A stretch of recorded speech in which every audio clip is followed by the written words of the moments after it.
Hello, welcome to the Courageous Self-Care Podcast. I'm your host, Christina Marlette. On this show, we get into self-care that goes beyond bubble baths, chocolate, and wine. It is the self-care that takes courage. You often need a guide.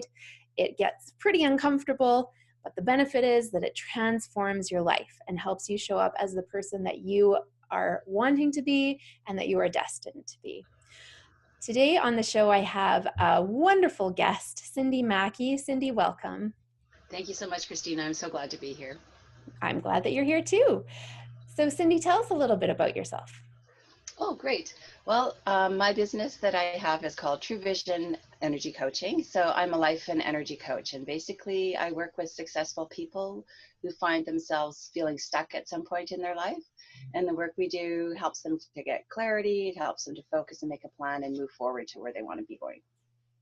That sounds like what everyone wants. And I love that you put the energy in there as well as a life coach, because our energy affects absolutely everything. Yes, you're correct. Absolutely. I agree with you 100%. Yeah. So Cindy, I love to get our guests to share their favorite self-care practice. What would you say yours is? Well, that's such a great question. I was like, oh, I'm excited to share this. And this is something that was not, when I first started doing it, it was not easy. It scared me to death. But basically what I do every morning is get up, look at myself in the mirror, like have eye contact and say a mantra like, I trust myself, I respect myself, I honor myself, I protect myself, and I love myself before anyone or anything else. And I really connect and do it. And it's really empowering. And I hope others might find that helpful too. I'm just covered in goosebumps, which I call truth bumps. Nice. It always happens on every show. People who listen all the time might be getting tired of me saying that. Or maybe you're finding as a listener, you're covered in truth bumps as well. So I'd like to know a little bit more about that. Cindy, why did it terrify you to do that? Well, at first I couldn't even look myself in the eye. I just wanted to cry. I think that I had this deep-seated feeling that I wasn't really worthy of who knows what. But I absolutely made myself keep on doing it, because very slowly I started to feel a little bit more like, oh, I think maybe that's true. Maybe, and I feel better when I do that. So I have a better day when I do that. So I persevered. Yeah, that's really powerful. I love it. And the other thing that I'm curious about is, what transformation did you see? Like you said a little bit, you have a better day when you do it, but what transformation did you see as you, I don't know if forced yourself to do it is the right word. Yeah. Well, no, I stuck with it. I persevered. Yeah. So what transformation did you notice?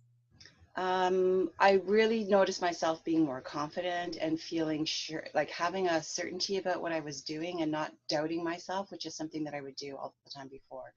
And I also find that it really keeps me from comparing myself to other people and like looking at myself in a negative kind of way, like, oh, I'm more like, oh, look at Christina, like she's got this beautiful, courageous self-care business, and she's just, is the, to me, epitome of doing that. And it makes me think, so, other people, I could do that too, like not the same thing as you, obviously, but it's okay to go out in the world and share what's in your heart.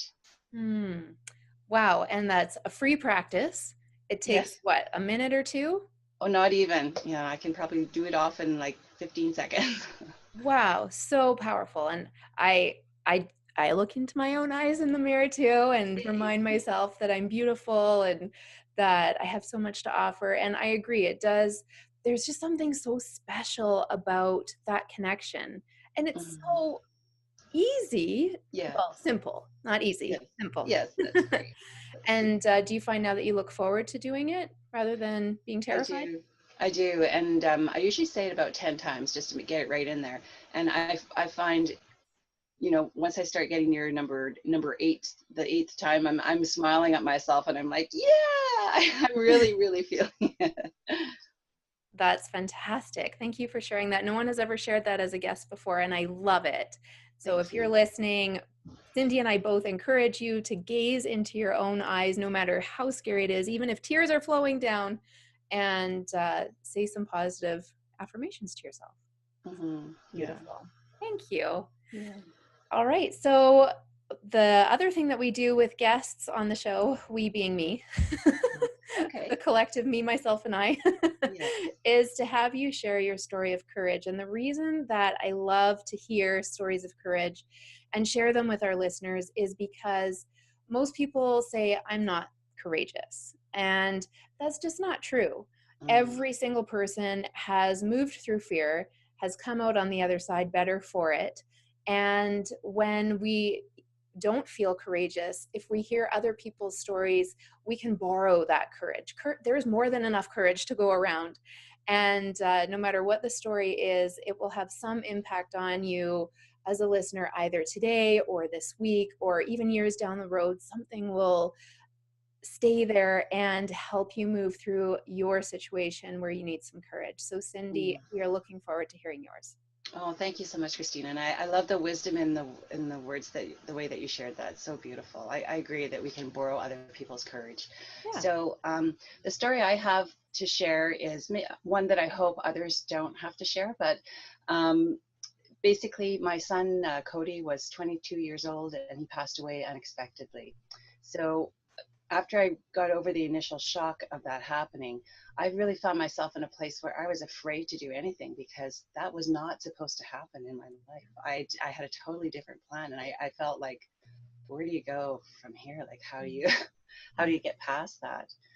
Um, so I spent a lot of time in contemplation, and I had lots of support, which I was very grateful to have.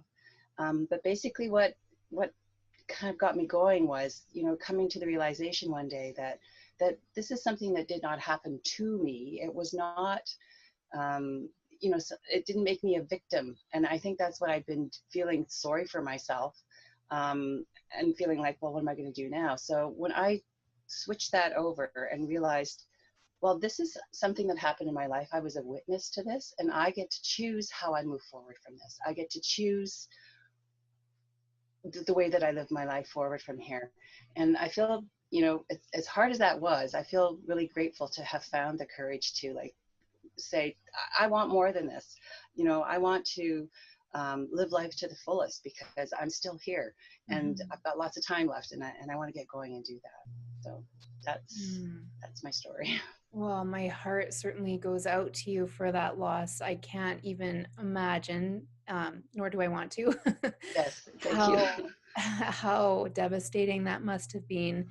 And I really honor you for shifting out of that, this has happened to me, into um, there's choice on how I Yeah. proceed. Yes. Thank you very And much. I love that idea. In fact, what I say is when tough things happen to me, I get curious. How did this happen Hmm. for me? Because Beautiful. everything is happening for my highest good and for my soul's expansion.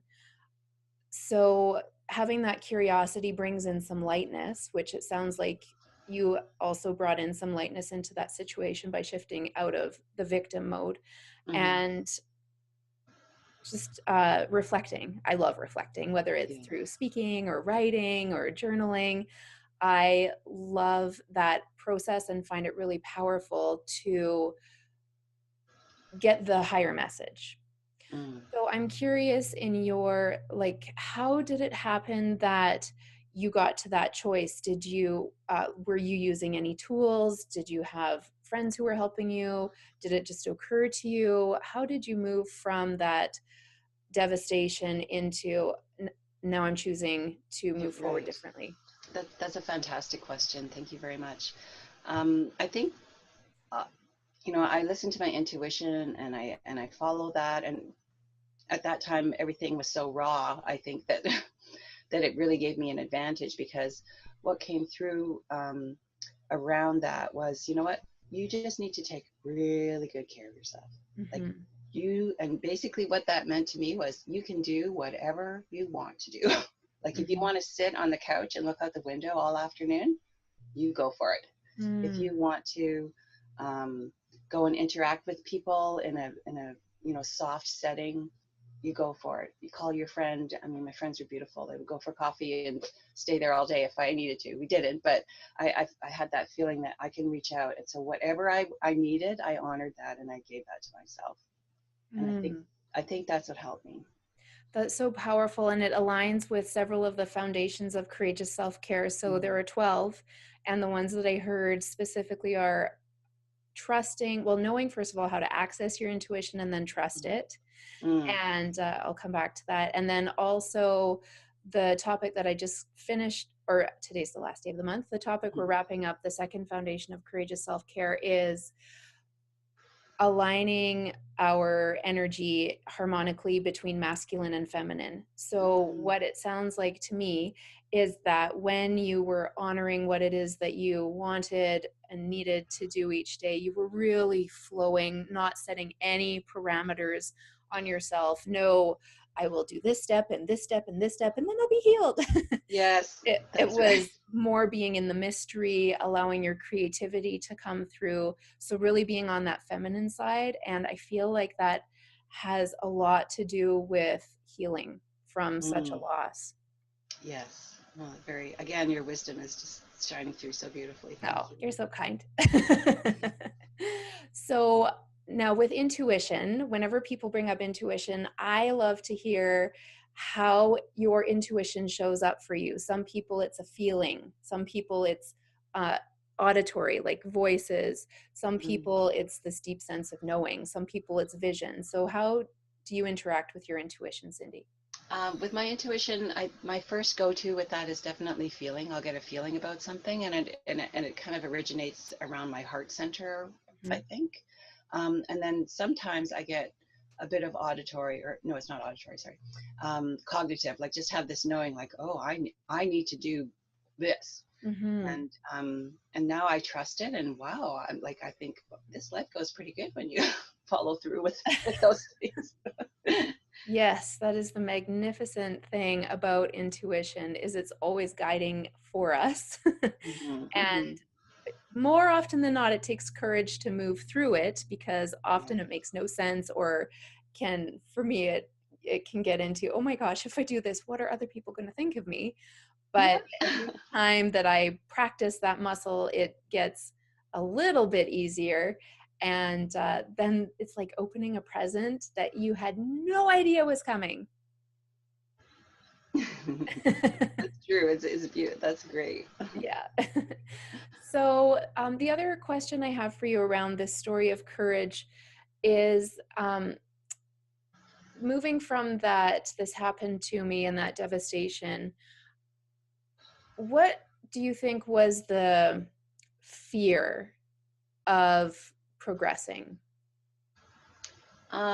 I, I think that it's like in the past, I felt like I had a plan. I have a child, I have a relationship, I'm going to be a grandmother one day, and that whole like what you were speaking to earlier, like planning it out, this, and then when that went away, it was like, well, I don't have a backup plan.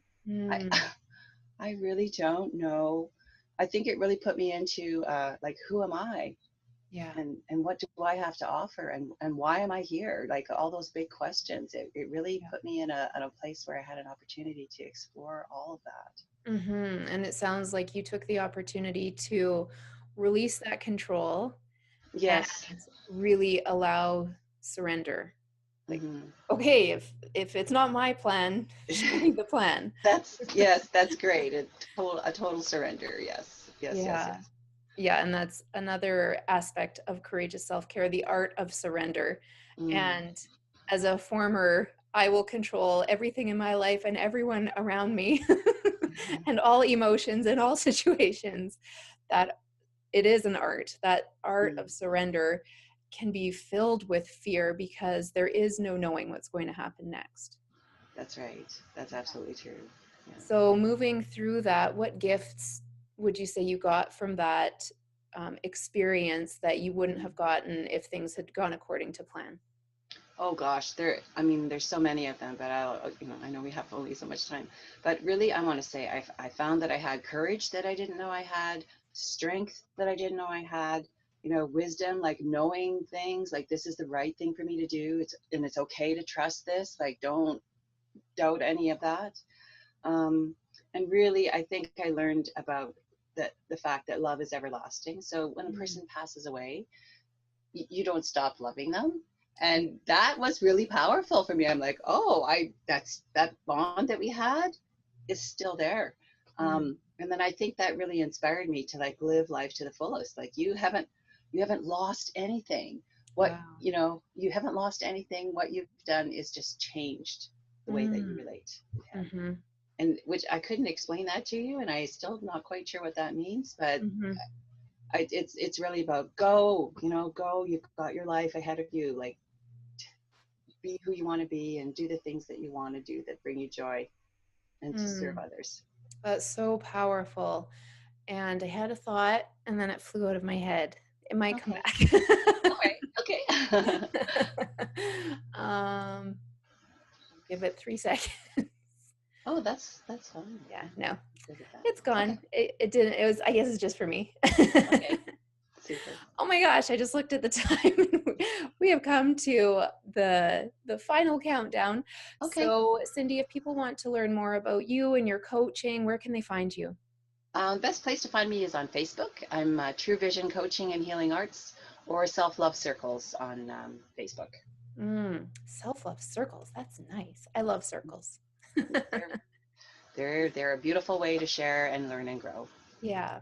Well, Cindy, I honor you for being here and sharing this story and for the journey you've come through. I know that I have learned a lot, and I know our listeners have as well. So, yes, be sure to connect with Cindy, especially if you're going through something that has the same quality and you are wanting to borrow some of Cindy's courage that she has cultivated for herself. Cindy, thank you so much for being here. Thank you very much, Christina. I really appreciate the opportunity. It was wonderful to talk to you. My pleasure.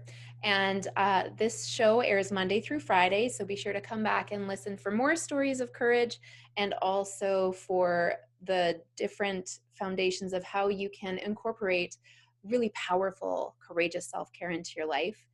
If you liked this show, please go ahead, like, comment, and share it with your friends. If you're listening to it, you can follow the show so you'll get updates on when there's a new one. If you're watching on YouTube, go ahead and subscribe to the Courageous Self Care channel.